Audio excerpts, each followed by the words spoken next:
this Mac, it doesn't do it right now. I bought a MacBook Pro with M1 chip, 32GB of RAM and all that jazz about a month ago. It arrived almost a week ago. And guess what? I haven't opened it yet. How weird is that? Me and a new laptop and no anticipation, no excitement. Yes, this Mac feels pretty different. I always had a weird relationship with new Macs. I bought my first one back in 2012. I was 30 years old. That's a late start. I was pretty much a very Windows and Linux guy up to that point. But I was convinced that staying out of the Mac ecosystem was costing me a lot in terms of experiences and just joy in a sense. And I think I was right. I was in Budapest back then, so I flew to the UK because I knew I had to buy it from the Covent Garden Apple Store. And I went there, bought it, I was so happy. It was my most expensive Mac since back then I was making very little money. So probably a year worth of savings went into this Mac. I went home and opened the box. The Mac was so impressive for me. I put it back in the box and that's where it stayed for quite a while. The problem was that I couldn't afford the downtime of moving from Windows to Mac for work.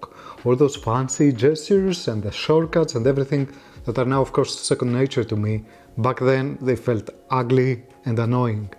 I slowly started using it for internet browsing and about a year later I couldn't go back to Windows anymore. So this became my primary laptop for pretty much everything. I bought the second MacBook in the end of 2017, 5 years after my first one. I was having a daily 4-hour long and painful commute from Princeton to Manhattan and back. That's with the NJ Transit.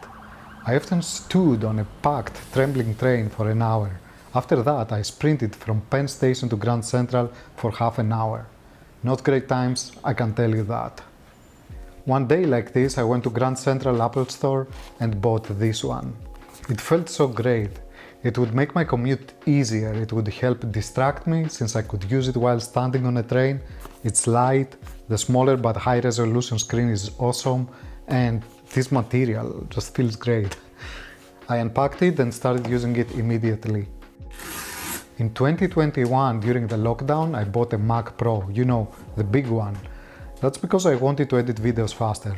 This MacBook was great for coding and browsing, but when it came to video editing, everything was sluggish and took ages. So that beast arrived. It was huge and heavy. It needed space and a big screen too. So it stayed in the box for almost a year until the rest of my life was ready to support it. This is the new exercise, it's called iMac. So you unpack, you pull up and then you put it down and you lock it. I think you can see a pattern here. The buying of a Mac and the starting using it, for me, often happens at quite different times. I think that I buy Macs not for what I currently am, but for what I aspire to be. As with my habit of buying books, it's a commitment to things I believe are important and I want to stick with them till I master them. So, how is this fourth Mac different? First of all, I bought it just 1 year after the Mac Pro. That's too soon. Also, what do I hope to get out of this? My Macs were always saving me from something. The first one saved me from Windows. The second from the terrible commute. The third one from killing myself while editing videos. This one is trying to be Mac Pro but mobile. Maybe Macs turned to me to what Windows laptops used to be. Machines to just do something, promising improvement rather than transformation. So, let's open it and see how it feels this time.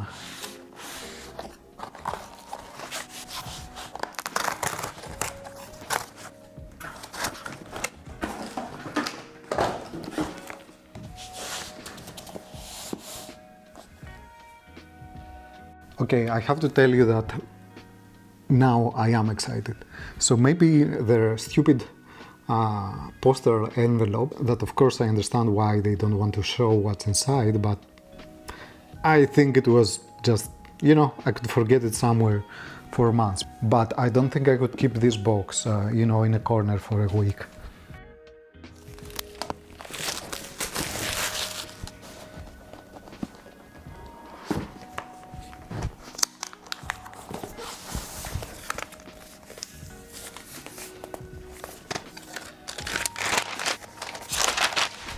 Okay. I have to say it feels a bit more square because it is. It's a little bit lighter. I like the material. But...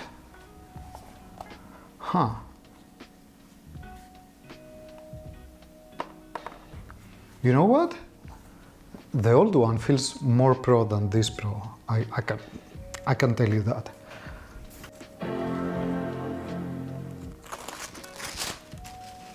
I certainly love the keyboard and the fact that the stripe is missing.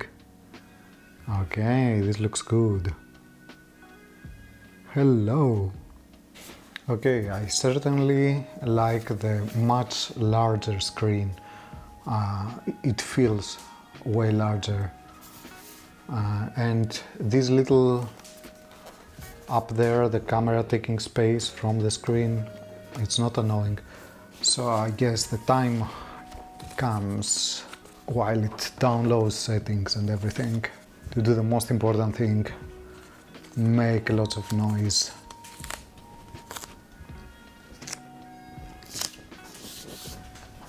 Oh yeah, make noise. A little bit funny that it starts asking for credit cards those quickly. Okay, it's not straightforward, you see, like...